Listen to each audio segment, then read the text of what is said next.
Tibet. And the old dancing master of Tibet is old, and he's a little broken, and he's kind of twisted, and he's kind of a little bit of an incarnation of arthritis despite doing yoga, right, for many, many, many years, and he's not in great shape. He hasn't been seen in 6 or 7 years.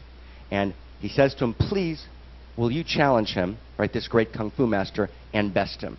And a kind of sparkle kind of enters his eyes of the dancing master, and the kung fu master says to him, I respect you, I honor you. It took me 30 years to kill my master, who was much like you, until I found him on his ear and slayed him. Please strike me any way you will. I will not resist, for you cannot hurt me. And when you are fully tired, right, then I will destroy you. And so, the dancing master with his robes begins to whirl, and he just kind of whirls, and his hand just brushes across the nostrils of the kung fu master, and something happens. His nostrils kind of open, and he smells fragrance, aroma of bread being baked with butter kind of down in the village, and he's just kind of, and then he dances again in a second move, and he kind of twirls around, and he kind of, his hands pass over the eyes, right, of the kung fu master, and his eyes open.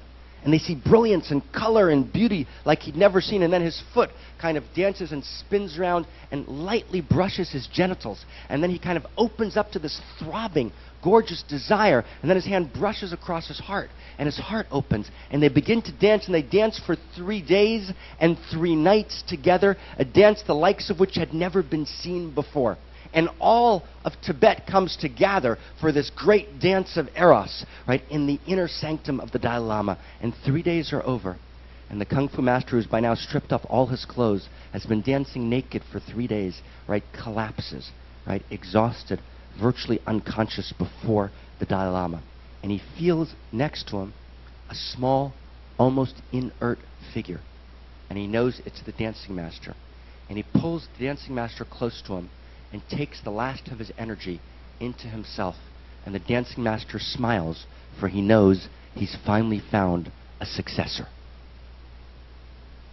That's the dance of Eros. That's the erotic dance of being. When we don't dance the erotic dance of being on the inside, we dance on the outside. The dances of addiction, of destruction, right, of betrayal, and of pain. What is Eros? The erotic has 4 primary faces. In the time we have, I want to talk to you just for a moment about one of them, mention the other 3, and then come to talk about the secret of the cherubs. What is the erotic? What is the experience of Eros? Ever been in a conversation with someone? And you're talking to them, and you know, somehow, time doesn't pass. Right? I mentioned yesterday, right, this notion of silence of presence and silence of absence. Right? Where was that? Bob, you were with us, right? So many, many, many years ago, right, I was on a date. I was about 19 years old, and my brother's uncles, cousins, gardeners, accountants, sister-in-laws, friends, daughters, second cousin, I think it was, hard to get it right, had actually set up this date, okay? So we meet near Lincoln Center, not far from here in New York. We look at each other, and there's a wonderful woman, but it was very clear in the first 90 seconds, it was just a bad idea. There was just nothing to say. Right? We both knew it, but there was like this whole line of people who had kind of set up this whole thing, and it was like a little embarrassing to go home after 90 seconds. We spend 3 hours. What does your father do? What do you do? What do you like? What do you enjoy? She wanted to have dinners, concerts. Like, finally, thank God. Right? This is like where I learned the idea of praise of the Almighty. Right? It was over. Believe me, she was doing the same thing. Okay? Right? And and I need to get to the subway. She had a car. Okay? I said, could you give me a ride? It was about 7 minutes to the car, and a kind of silence, right, kind of falls on the car. Okay? Because there's nothing left to say. Okay? That's a silence of absence. Okay? It's a silence of absence. Okay? It's a silence when words can't cover over the emptiness. Right, about 7 months later, I was on a similar street corner in Manhattan. I don't live on street corners in Manhattan, but I sometimes the stories seem to take place there. I'm not sure why. So I was on a street corner near Lincoln Center, and I met a woman, and we kind of vaguely knew each other. We kind of look at each other, we say hello. Are you this? Are you that? Are you this person? We talked there for like 5 hours on the street corner.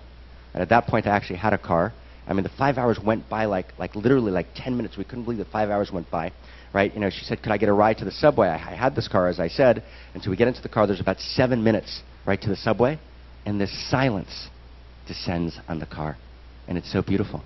It's the most beautiful silence in the world.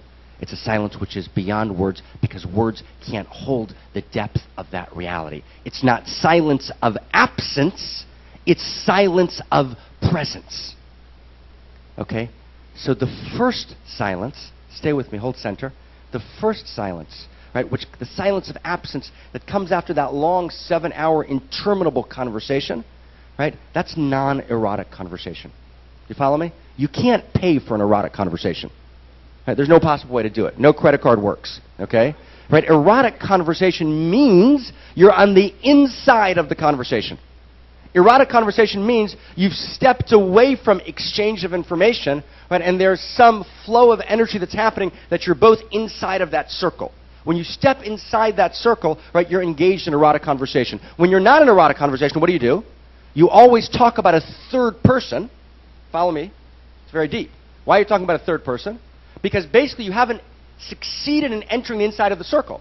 So you draw a false circle of pseudo-eros, placing yourself on the inside through placing someone else on the outside. Do you understand? When you're actually not on the inside of the circle, you draw a circle, place someone else on the outside, and have the illusion of being on the inside. That's called slander. That's called gossip. Right? The great addiction, according to Kabbalah, is the inability of a person who hasn't reached enlightenment to go through one day without gossiping about someone else. What's an addiction? Right, an addiction, right, Goethe said, something you can't stop doing. How many people here have managed to go through 1 week without some gossip about someone else? 1 week. 1 week. 1 second. How many people believe in gossip? It's a great thing, gossip. Well, how many people have got, right? You understand the problem? You understand the gap? Right? Why? Because when I'm not on the inside, when I'm not in erotic